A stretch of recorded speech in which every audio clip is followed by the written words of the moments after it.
Ayan na, ayan na, ayan na, ayan na naman tayo mga kameta.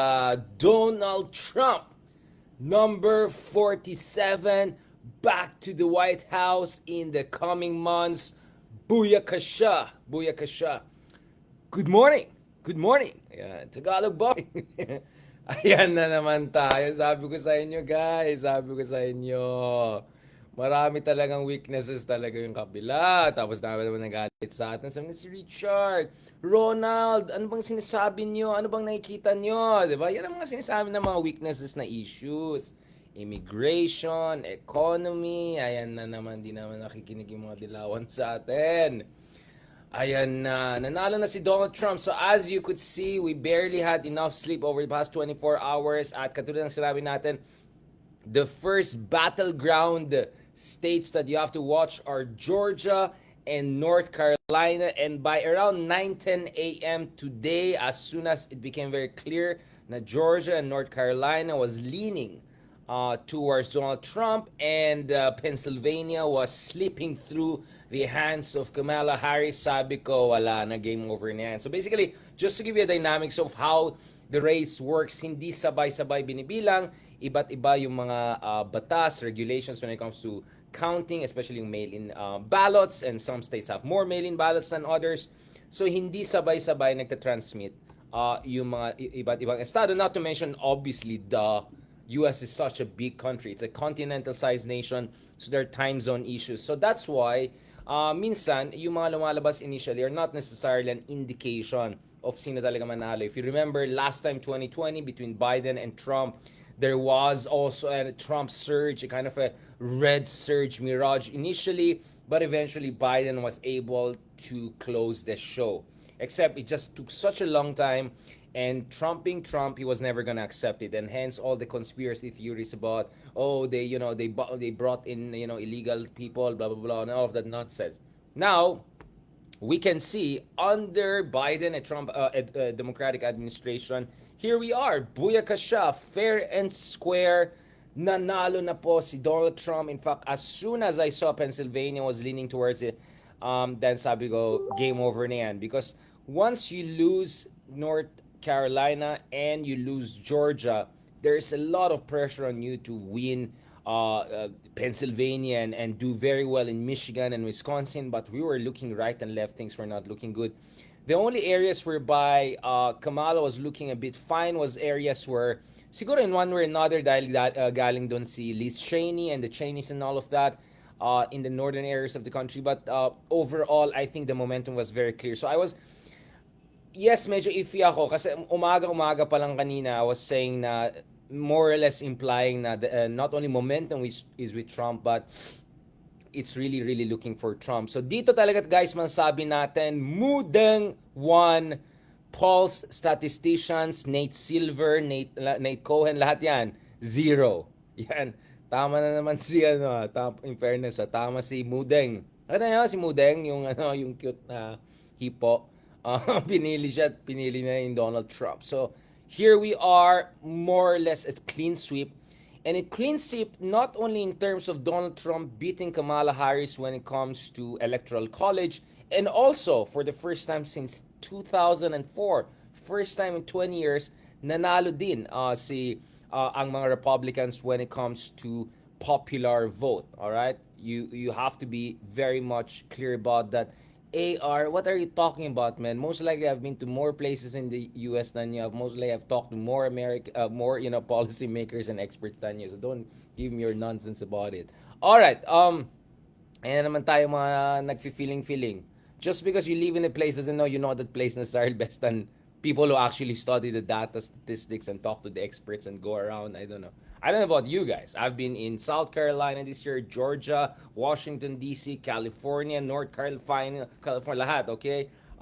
That's just this year alone, alright? So, wag kayong magyabang, wag kayong magyabang. Anyways, going back to this, bago tayo magbardagulan, and yung mga Trumpers natin. Let me just explain I'm just explaining to you guys the mechanism, alright? So the first one is North Carolina and Georgia. Then, if you don't do well, dapat bawi ka sa Pennsylvania.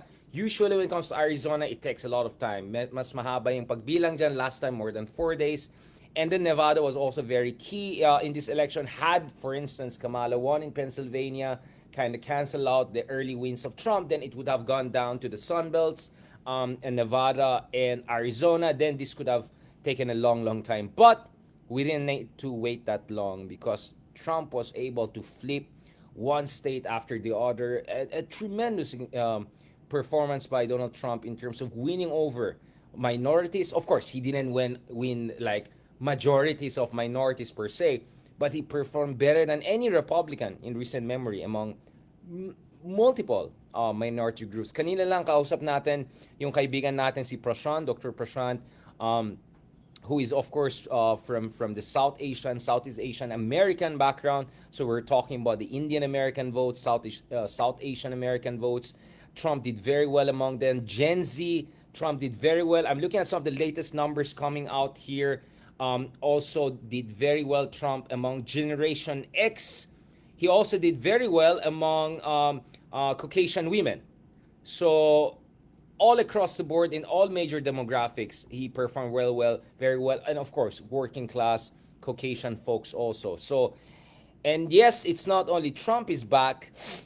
This looks like a trifecta big time. So as we talk, claro na, the Senate will also go to the Republican side with very big margin, and it looks like the Republicans will also hold on to the lower house. So that will be a trifecta for the first time in almost 8 years.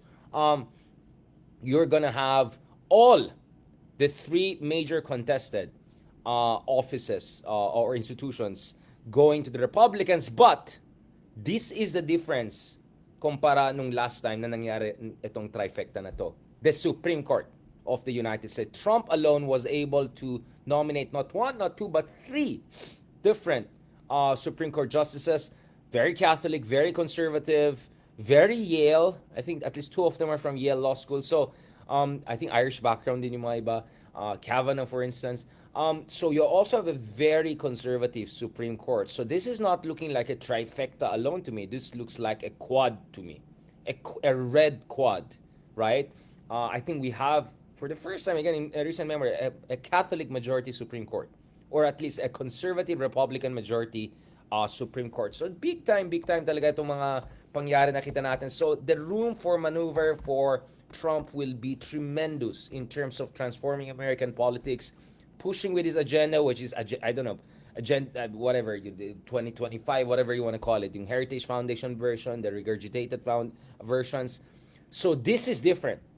So that's the first thing that is different this time. Hindi lang siya trifecta, but you have a solid conservative majority in the United States Supreme Court. This is not just a red wave, this is like a red tsunami. All right. So yung room for maneuver for Trump is huge this time. Number two, the difference this time with the last time is that yung mga leaders ng Senate and House, I think Johnson is gonna stay as the Speaker of the House, and then I'm looking at a couple of also very MAGA-ish or younger figures, mga J.D. Vance-ish figures there. There are one or two candidates I've heard a lot about.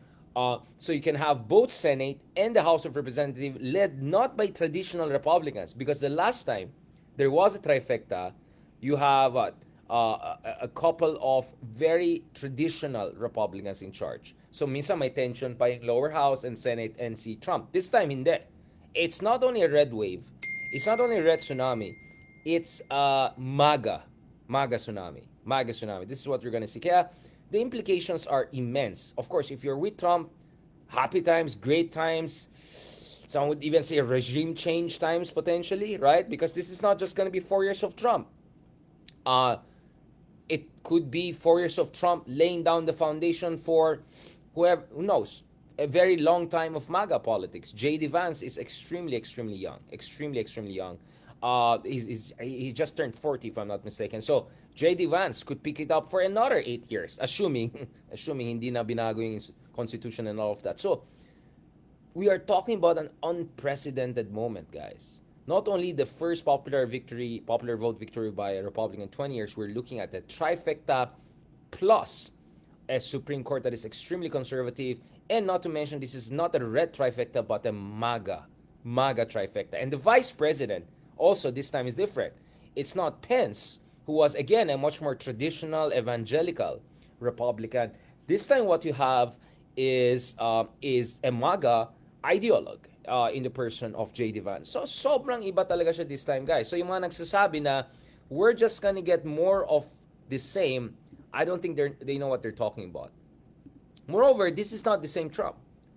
The Trump of 2016, if you listen to the interview of Joe Rogan, 2-3 hours, aminado si Donald Trump naman na talagang in, hindi siya familiar, obviously. First time niya, imagine, first time mo lang tumakbo sa government, naging presidente ka ba, diba? And he was saying how surreal it was to see the bed of Lincoln there. I didn't Lincoln was 6'6", he was that tall. He was saying, and he didn't know how things work. This time is different. Very prepared si Donald Trump, and he has really loyalist, seasoned people who are gonna come in. And if he were to also employ Schedule F, so Schedule F is a mechanism by which Donald Trump can also get rid of so-called deep state or national security elite bureaucracy of the United States and put there a lot of MAGA loyalists. So this time is gonna be very, very different. So let me emphatically disagree doon sa mga nagsabi, oh, we have seen this act before, it's gonna be more of the same variation and theme. I don't think so.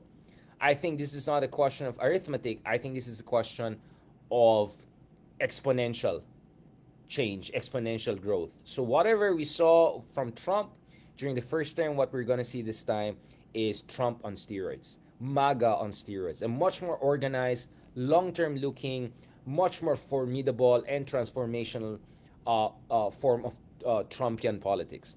So kaya hindi ako nagtataka na panic yung kabila.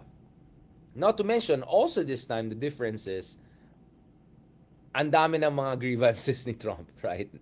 Of course, his narrative is he has been a victim of witch hunt, from the Mueller investigations into his supposed Russian links, to his conviction, to ongoing criminal investigations, to not one but 2 impeachments. He has mentioned Nancy Pelosi, Adam Schiff. So we might, after all, see even a more vengeful version of Trump in the coming 4 years or so. So I think people are not understanding what's going on here. This is going to be a completely different Trump, next level Trump, right? Again, if you agree with him, obviously this is great. If you do not agree with him, this is extremely, extremely troubling, right? So depending on where you stand on this issue, but this is the fact of the matter for me. So these are some of the changes that we're going to see as far as Donald Trump's 2.0 version is concerned. Now, before I go and go to Donald Trump's own victory speech, great guy, amazing guy. Before we go to Donald Trump's own speech, let me give some thoughts on ano bang implication nito, hindi lang sa Democrats sa Amerika, pero para sa akin, sa liberalismo as it stands nowadays. This kind of identity politics focused liberalism that we have nowadays, right? I think there are huge implications here. And yes, it has implications for the Philippines. Right off the bat, let me say this. If you really dig deep, yes, nakakatuwa yung narrative ng mga DDS na sinasabi na ayan, pagbalik ni Donald Trump, ililigtas niya si Digong kasi beshi sila. Like, what are you talking about? The Marcoses have a great relationship with Trump for a long time. Trump doesn't care about the Dutertes or whatever. I mean, Trump is gonna deal with Marcos, and Marcos knows exactly how to deal with someone like Trump. All the Manhattan days, all the Imelda Trump social partying days, etc. So, in that sense, delusional yung sinasabi ng mga DDS na friend natin. But, in one sense, they're not delusional.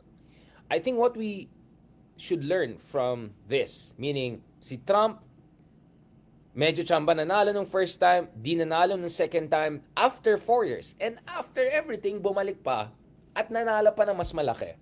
His performance was even way stronger than 2016. In fact, didn't he get like the most number of votes ever for a US presidential candidate? I have to double check that. But, going back to this, guys. Yes, the Dutertes can come back strong also by 2028 and even win this. I think you should never, never underestimate the ability of populists to come back with vengeance and stronger. Kaya I keep on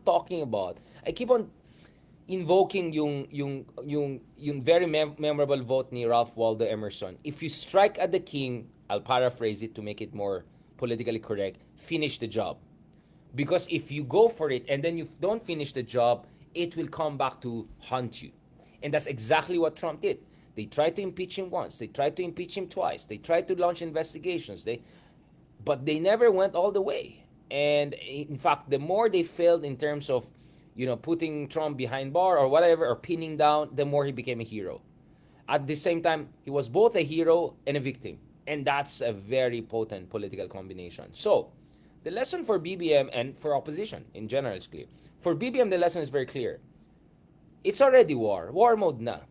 If you don't strike down and pin down the Duterte for good, they'll come back to hunt you.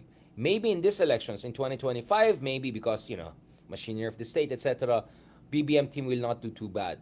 But as we saw with the Senate hearing recently, BBM has very limited influence on the senators, and the senators are looking after their own interests. Now imagine these senators after 2025, and by 2026 and 2027, lame duck na si BBM. So the lesson for BBM is very clear. BBM is not a Democrat. He's not our Kamala. By the way, it's Kamala. Okay? Yung mga nagmamaganda dyan, oh, Richard, you have to pronounce it well. Tapos sabi niya, guys, I just talked to my friends from, who know the language, it's Kamala. Okay, anyway, whether you want to say Kamala, no, I'm not saying that. But the lesson for anyone is this. If you go against a populist, demagogic, whatever you want to call it, Trumpian, Duterte figure, if you don't see it through, believe me or not, they'll come back, and they'll come back even stronger.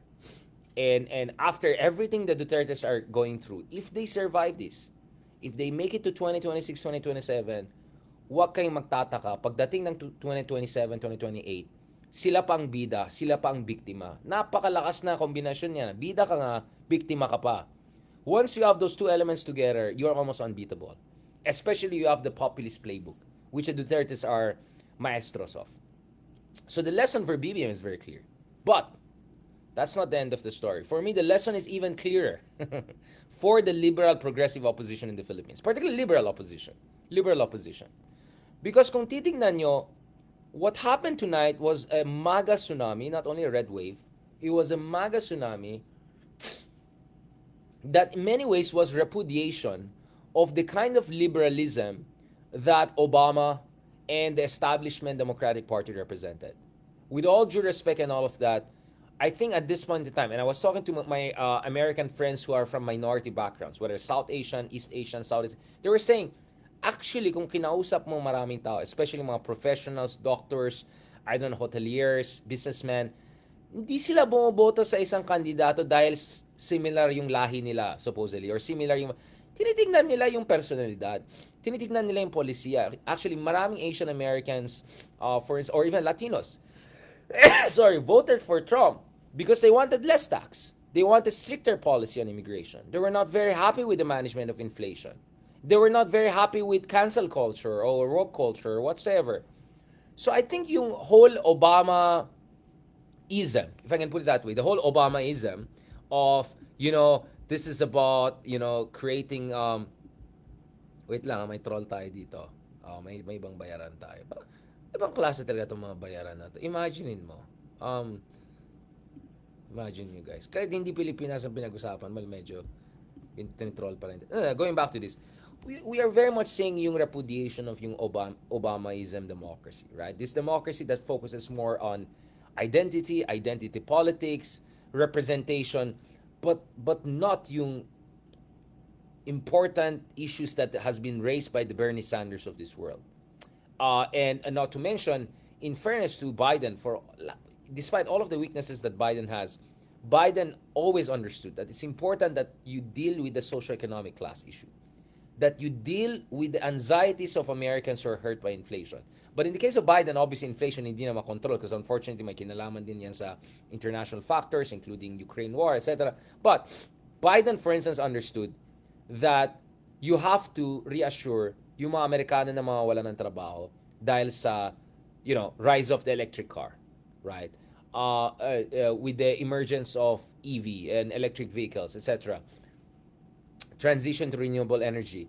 So if you look at it, isa sa mga kahinaan ng mga Democrats is I don't think they had a convincing narrative of reaching out to folks in the Rust Belt, reaching out to working class folks, a lot of sectors, right? Old industrial sectors who are going to be really decimated or very negatively affected by transition to renewable energy and all of these great things that liberals love. Now, of course, I am for renewable energy. I am for transition. But it has to be done in a way na hindi mawawalan ng maraming tao at tapos pababayaan mo lang sila. So, it's not only a repudiation of identity politics a la Obamaism, but it's also a repudiation of globalization. An economic globalization that puts that prioritizes capitalism, international trade, etc. You know what's funny? I used to hear the same rhetoric and argument from the likes of Bernie Sanders in the past. You know who I've been hearing this from in the past 6 months? J.D. Vance. This whole argument that you have to take care of the working class Americans. This whole argument that you have to bring back jobs to America. This whole argument of onshoring, made in America. Actually, Biden got it. Biden also had his own version. But in this case, I think the Trump side had a far better case to make than the other side. And not to mention, dito feeling ko si Kamala nagkaroon ng what I call the Mar Rojas problem. There's no way you're gonna win elections in a cycle where people want change, and then ikaw kunyari vice president ka or anointed successor ka ng outgoing president, and then hindi ka mag-dissociate ng sarili mo dyan. So I think Kamala didn't do a very good job of saying, I will be better. I will be better than Biden on inflation, on immigration, on Gaza, on a lot of these issues. She was either wishy-washy or just avoiding the issue and all of that. So I can go on and on about this, but I think fundamentally what we're realizing here is something even more profound. And the more profound thing is, whether you hate him or love him, and I think a lot of people are very critical of him for good reason, Donald Trump comes off, that's the operative term, as authentic. As authentic because wala siyang pake sa script, right? Instead of doing the SNL of this world, instead of doing the MSNBCs of this world, instead of doing, I don't know, yung mga 2-3 minutes or 6 minutes or 10 minutes interviews, Trump did Joe Rogan. And Trump did Joe Rogan for almost 3 hours. You know the other guy that could do that is Bernie Sanders. So this is the strength of Trump. He represents capitalism. He represents conservatism. At the same time, he has the populist touch, the working class touch of Bernie Sanders. And also, he had no shame. I saw Trump on Lex Fridman. I saw, was it Patrick Ben-David, the Iranian-American podcaster, PDB, right? I saw him on Joe Rogan. He was all over the place. And he performed pretty well in a sense that sobrang subdued, sobrang almost thoughtful. And then yung tone niya, even self-critical. And then compare that to yung mga podcasts na ginawa ni nung kabilang camp. No offense. It's not even close. And Joe Rogan multiple times reached out to have that podcast interview with Kamala. And Joe Rogan said, this is not about politics. I just want to know who you are. Because a lot of people, I mean, hindi rin kasalanan ni Kamala yan because, as I said, she didn't have enough time to define herself. Ilan months lang yung time niya. Unlike Trump, unlike Obama, unlike Biden, they were able to build their national profile over years. And my other also hypothesis on this is she also had to tone down her prosecutor side and not to also overemphasize her minority background, precisely because she wanted to play safe, kumbaga siguro, no? For many reasons that we can discuss separately, no? So I think the Joe Rogan interview would have been an important and very crucial opportunity for Kamala, right? To come and talk to Joe Rogan and show the mettle of her leadership, the dexterity of her mind, the whole spectrum of her interest. Talk about many things she's interested in. It could be sports, about cooking. I'm sure. I mean, Joe Rogan is Italian, right? Irish Italian, but he was raised an Italian. I'm sure he loves food. Maybe Kamala could talk about food, calories, diet, things like that. Sports, basketball. You know, San Francisco, for instance. You know, there's just so much, and no ayon kay, at least the Joe Rogan side, ang nangyari pa, siya pa yung ni-request na pumunta doon, tapos 1 hour lang binigay sa kanya. That was not gonna, it's not gonna be a Joe Rogan experience if it's you're gonna be your standard 1 hour, tapos ikaw pa mag-fly. It's not gonna be Joe Rogan anymore. Why Bernie Sanders and Donald Trump had to go all the way to the studio of Joe Rogan and do the multi-hour normal show? Pero sa kanya, in fact, probably it would have been even worse. Kasi kung 1 hour lang, tapos parang mukhang scripted pa, and you could see in the face of Joe Rogan na parang hindi siya komportable because it's not his usual setup, baka it could have backfired pa even more. But the fact that Kamala's team did not reach out to new thought leaders, new platforms, spontaneous platforms, I think came back to on them. Now, which brings me to the other point. I can go on about this and balikan natin over the coming days. Like, as you can see, nasisipon na ako because I'm exhausted since umaga pa tayo dire-diretso. I'll tell you this. There's a big lesson also we saw. We saw this in 2016. Nakita natin yan sa 2022 at nakita natin ulit yan ngayon.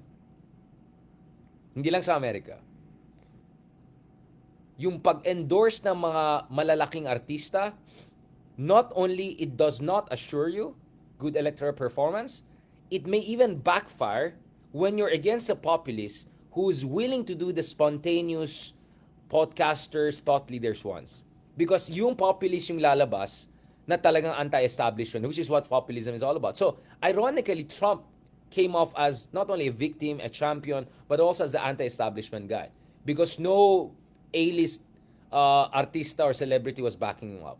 That he had, like Hogan, was mga D-list guys, whatever. But he did spontaneous platforms. He did Lex Friedman. He did PDB. He did Joe Rogan, and so on and so forth. So he came off as more authentic. He came off as more relatable. I remember very well this interview that the New York Times did with a couple of young folks in Wisconsin, which is supposed to be a very democratic place, at least in the past. And Wisconsin, particularly the universities, one of the top universities, Madison. There were a lot of guys, young guys, who were saying, yeah, Trump is this and that, but, parang masarap kausap si Trump, parang relatable siya. Parang siya lang yung tito or lolo na pwede mo lang kausapin, yung relatability factor. This is very important. And kaya nga sabi ko, yun yung strength ng mga populists. And Duterte, he also has that relatability factor. You may not like his tone, you may not like his cussing, you may completely disagree with him. But you may find him more relatable or easy to talk to, or at least, quote-unquote, more human. So, yung strategy na, yung strategy na you get these campaign experts, you get these top-level artistas, you do this 2 or 3 heavily scripted, pa-cute interviews here and there, it's not gonna work anymore. It's not gonna work anymore because hindi na gatekeeper yung mainstream media. Hindi na gatekeeper yung mga usual opera celebrity types. Iba nang gusto ng tao ngayon. Iba nang gusto tayo. Now, I see there are a lot of comments there. Yes, there were a lot of other mistakes. I mentioned that already kahapon pa with sila Ronald among others. I think another mistake of the campaign of Kamala's team was they didn't have a very effective also approach, dealing with some of the key minority groups. So, for instance, in Michigan, I think she lost Michigan, didn't she? And some of the swing states, there's a strong Arab American presence. And I really think they took that constituency for granted. Because, takot na takot kayo kay Trump kasi alam niyo si Trump, best friend ni Bibi, ganyan.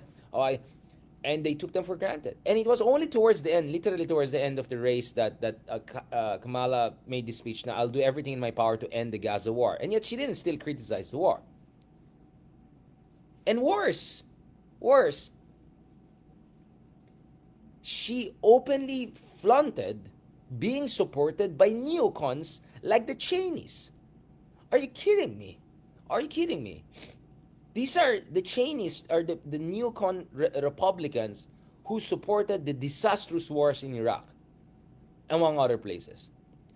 So that's why, ironically, you now have Donald Trump presenting himself as the man of peace. And now let's look at his victory speech. Of course, we'll not go through the whole thing, mahaba-haba. This is Trump, but there's a very important line there when it says, I won't start wars, I will stop wars. All right? Now, we can have a long conversation about whether that's really going to happen. I have my doubts, I have my worries. I want to see who's going to be his team. I heard Pompeo could be defense secretary this time. There could be a lot of hardliners in his cabinet. So there's a part of me that is not as much worried about Trump than people is going to bring over. That could be more hardline than him and get US into war and trouble, especially in the Middle East. That's definitely my worry. But nevertheless, I'm talking about tactics and optics and communication. Dito mo nakita talaga yung strength ng Trump campaign kumpara dun sa kabila. That's it, my man. Thank you very much. Wow.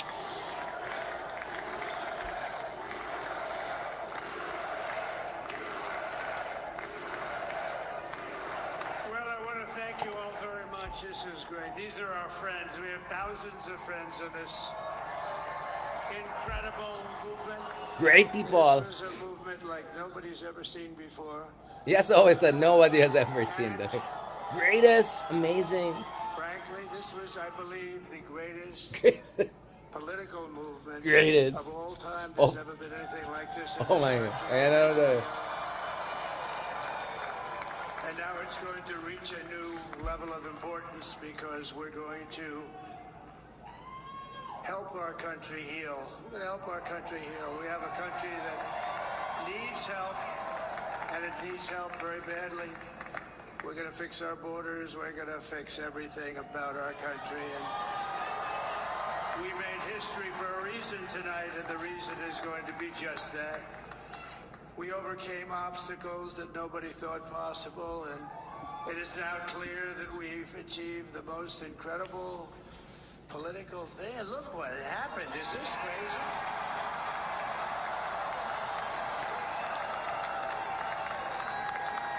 But it's a political victory that our country has never seen before, nothing like this. I want to thank the American people for the extraordinary honor of being elected your 47th president and your 45th president. Of course. Great guy, amazing guy, wonderful guy. And every citizen, I will fight for you, for your family, and your future. Every single day I will be fighting for you, and with every breath in my body, I will not rest until we have delivered the strong, safe, and prosperous America that our children deserve and that you deserve. This will truly be the golden age of America. That's what we have to have. Great guy. This is a magnificent victory for the American people that will allow us to make America great again. Yun. Ganun kasimple lang kaya sabi ko kay Mark Gambo, wag yung mga mahabang manifesto. Everyone, the battleground states of North Carolina, I love these places. Love North Carolina. Georgia, Pennsylvania, and Wisconsin. Michigan, walang Michigan. We are now winning in Michigan, Arizona, Nevada, and Alaska, which would result in us carrying at least 315 electoral votes. But Golden age, golden age.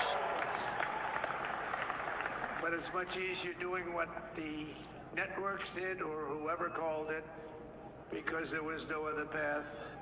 Mudeng called it, sir. We also have won the Ay, sorry. Well. won the popular vote. That was great. Yan ang flex. More than 70 million votes. 75 ba? Papunta ng 75. Thank you. Good morning. Good morning. Thank you very much. Winning the popular vote was very nice. Very nice, I will tell you. Very nice. A great feeling of love. We have a great feeling of love in this very large room with Very large. unbelievable people standing by my side. These people have been incredible. They've made the journey with me, and we're going to make you very happy. We're going to make you very proud of your vote. I hope that you're going to be looking back someday and say that was one of the truly important moments of my life when I voted for this group of people. That's beyond it. The president. This That's group it. of great people. Great people. Amazing people. America has given us an unprecedented and powerful mandate. Yun. We have Mandate. taken back control of the Senate. That's what I'm Wow, saying. that's good. Yan na, trifecta. On the Senate races in Montana, Nevada, Texas, Ohio, Michigan, Wisconsin, the great Commonwealth of Pennsylvania, were all won by the Maga movement. They helped so much. That's what I'm saying. It's not red wave, guys. It's a MAGA wave. And in those cases, every one of them, we worked with the senators. They were tough races. And I mean, the number of victories in the Senate was absolutely incredible. And we did tele-rallies. We did tele-rallies with each one of them. And sometimes we did 2 or 3 and it was amazing to look at all of those victories. Nobody expected that. Nobody. So I just wanted to thank you very much for that. And you have some great senators and some great new senators. And it also looks like we'll be keeping control of the House of Representatives. That's it, trifecta.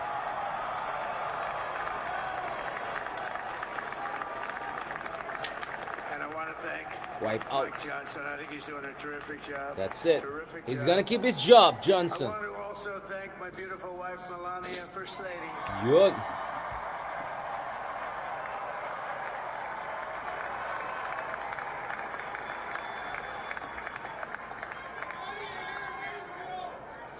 Who has the #1 best-selling book in the country. Can you believe that?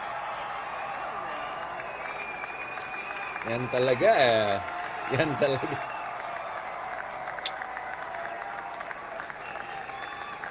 No, she's done a great job. Works very hard. Works very hard to help people.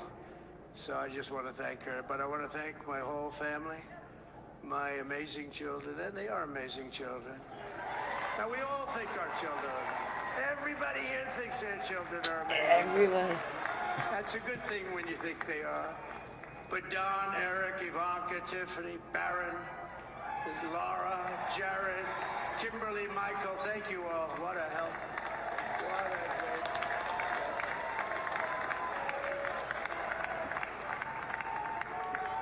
My father-in-law, Victor, is tremendous. And we miss very much Melania's mother, Amalia. We miss Amalia, don't we, huh? She would be very happy right now, standing on this stage. She'd be so proud. She was a great woman, that one. Beautiful inside and out. She was a great woman. Yun yung family values yun, in-emphasize niya, di ba? Our great, now I can say, Vice President-elect. Yun! MAGA future!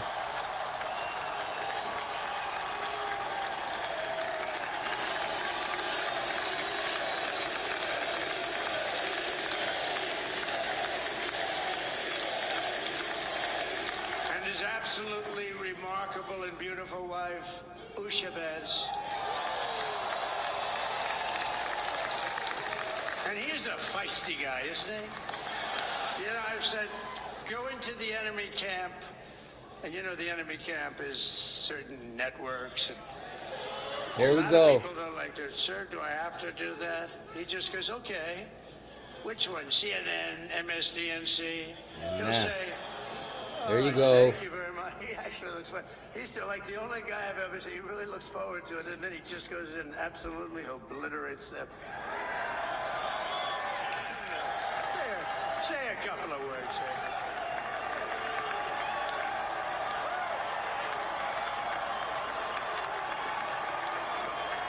Wow.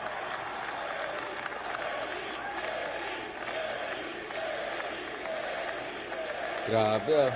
Pinabasa ko lang yung libro niya Mr. kahapon. President, I appreciate you allowing me to join you on this incredible journey. I thank you for the trust that you placed in me. And I think that we just witnessed the greatest political comeback in the history of the United States of America.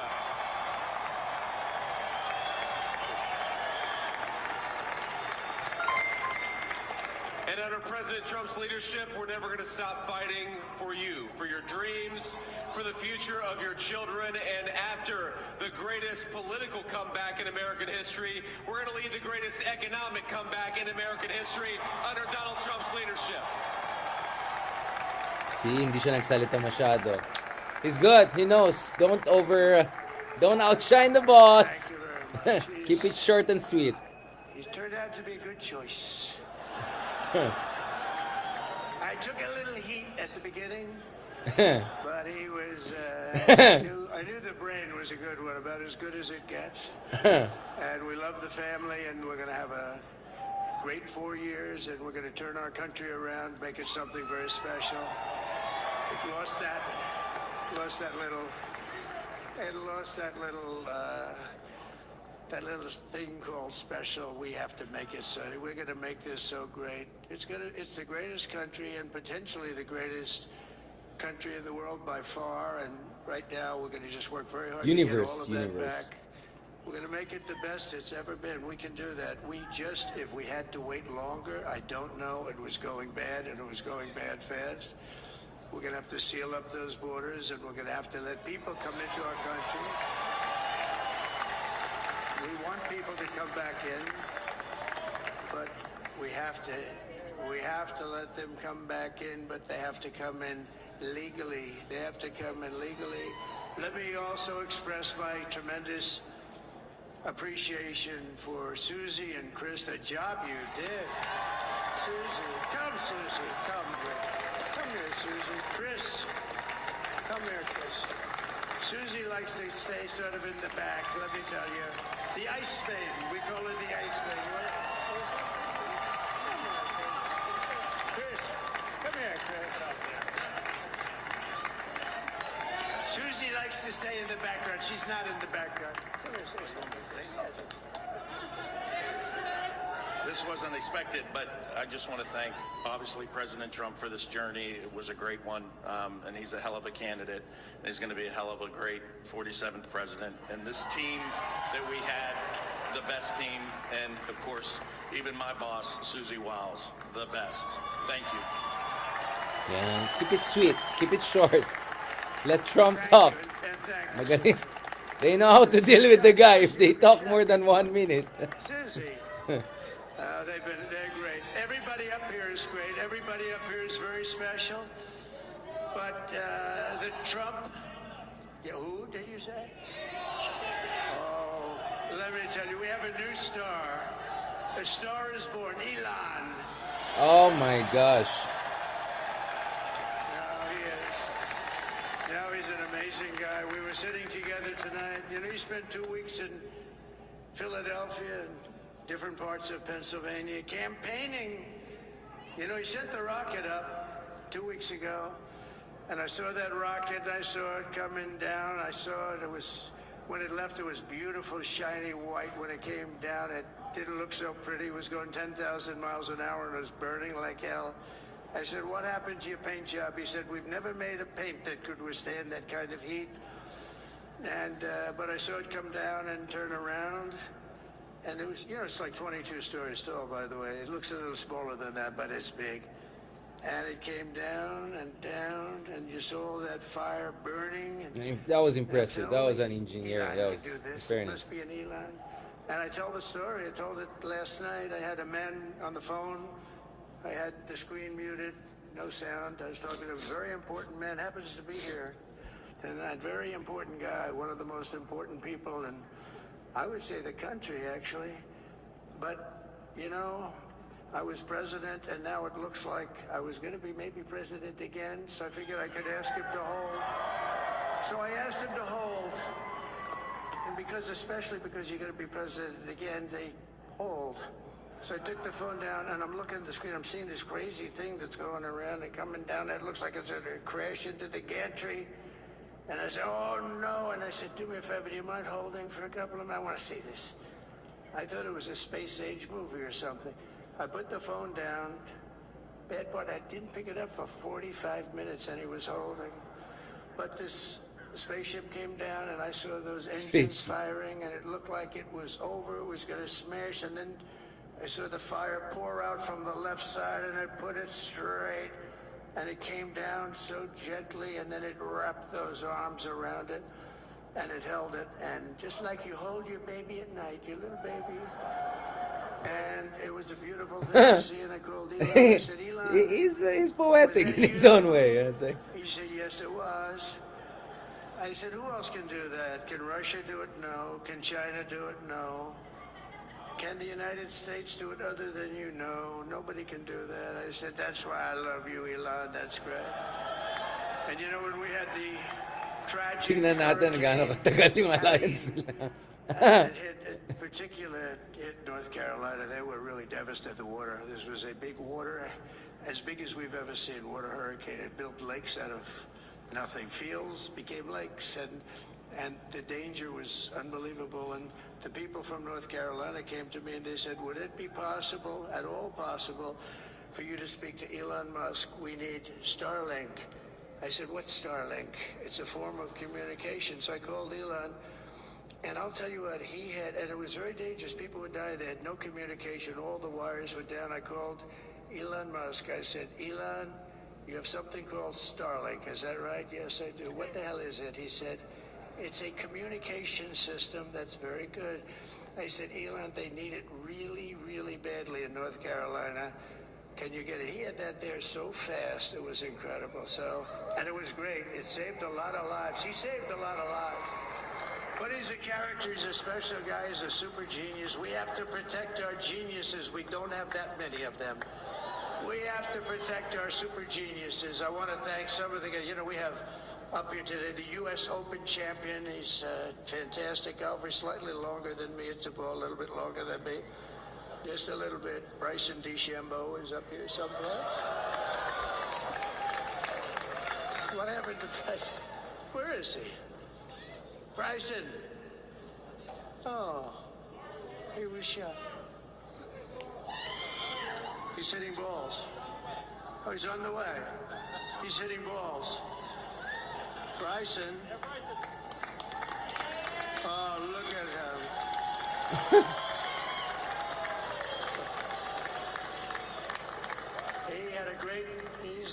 Got a great career going.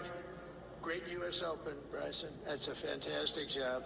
And we also have a Mandana White who has done some job. UFC. Yan. He's a tough guy.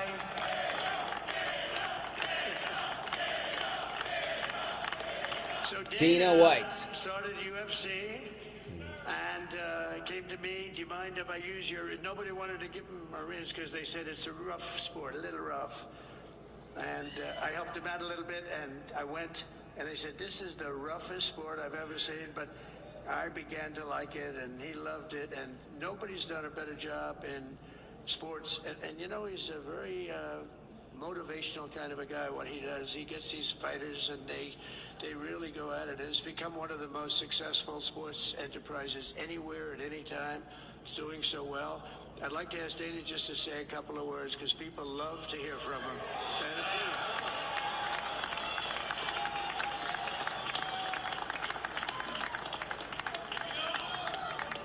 Nobody deserves this more than him, and nobody deserves this more than his family does. This is what happens when the machine comes after you. What you've seen over the last several years, this is what it looks like. Couldn't stop him. He keeps going forward. He doesn't quit. He's the most resilient, hard-working man I've ever met in my life. His family are incredible people. This is karma, ladies and gentlemen. He deserves this. They deserve it as a family. I want to thank some people real quick. I want to thank the Nelt boys, Aiden Ross, Theo Vaughn, busting with the boys, and last but not least, Theo Vaughn. the mighty and powerful Joe Rogan. Yun, that's it. Nakuha niya lahat ng podcasters. And thank you, America. Thank you. Theo Have a good Vaughn, ba night. si Theo Vaughn? Yeah. Theo Vaughn, exactly, right? That is a piece of work. I was just He's watching Theo amazing. Vaughn. He's really an amazing guy. But most of all, I want to thank the millions of hardworking Americans across the nation who have always been the heart and soul of this really great movement. We've been through so much Ayan, together, patapos and na, today sorry. you showed up in record numbers to deliver a victory. Daldal Like niya. really, I probably like no other. Hindi siya This was victory speech, something- ano pala siya? This was something special, and we're gonna pay you back. We're gonna do the best job. We're gonna turn it around. It's got to be turned around. It's got to be turned around fast, and we're gonna turn it around. We're gonna do it in every way, with so many ways, but we're gonna do it in every way. This will forever be remembered as the day the American people regained control of their country.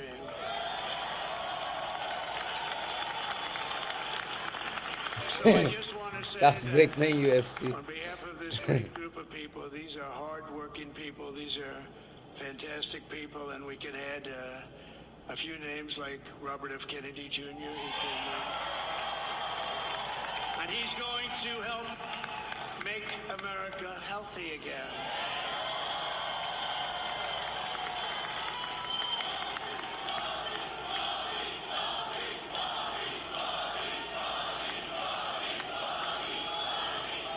And now he's a great guy, and he really means it. He wants to do some things, and we're going to let him go to it. I just said, but Bobby, leave the oil to me. We have more liquid gold, oil and gas. We have more liquid gold than any country in the world. Spontaneous more than siya, no? Saudi He's just... Arabia. We have He's more just than calling Russia. everyone right and left. Bobby, stay away from the liquid gold. Other than that, go have a good time, Bobby. We're going to be paying down debt. We're going to be reducing taxes. We can do Bitcoin. things that nobody else can do. Nobody else is going to be able to do it. China doesn't have what we Talking have. like a Nobody has radio. what we Yeah, have. he's like a... But we have the greatest people Radio also. DJ Maybe lang. that's the most important thing. This campaign has been so historic in so many ways. We've Oh, finally. built the biggest, the broadest, the most unified coalition. They've never seen anything like it in all of American history. They've never seen it. Young and old, men and women, rural and urban. And we had them all helping us tonight. When you think, I mean, I was looking at it, I was watching it. They had some great analysis of the people that voted for us. Nobody's ever seen anything like that. They came from all corners, union, non-union, African American, Hispanic American, Asian American, Arab American, Muslim American. We had everybody, and it was beautiful. It was a historic realignment, uniting citizens of That's all true. backgrounds I think around realignment big. a common core of common sense. You know, we're the party of common sense. We want to have borders. We want to have security. We want to have things be good, safe. We want great education. We want a strong and powerful military, and ideally we don't have to use it. You know, we had no wars. That's 4 it. years. We That's what had I'm no saying. wars, except we defeated ISIS. We defeated ISIS in record time. But we had no wars. They said, he will start a war. I'm not going to start a war. I'm going to stop wars. But this is also a massive victory for democracy and for freedom. Together we're going to unlock America's glorious destiny, and we're going to achieve the most incredible future for our people. Yesterday, as I stood at my last stop on the campaign trail, I'll never be doing a rally again. Can you believe it? I think we've done 900 rallies approximately from them. Can you imagine? 901, something, a lot of rallies. And it was sad. Everybody was sad. Many people, I said, this is our last rally. But now we're going on to something that's far more important, because the rallies were used for us to be put in this position where we can really help our country. That's what we're going to do. We're going to make our country better than it ever has been. And I said that many people Puro have told superlatives me na siya. that God spared my life for a reason.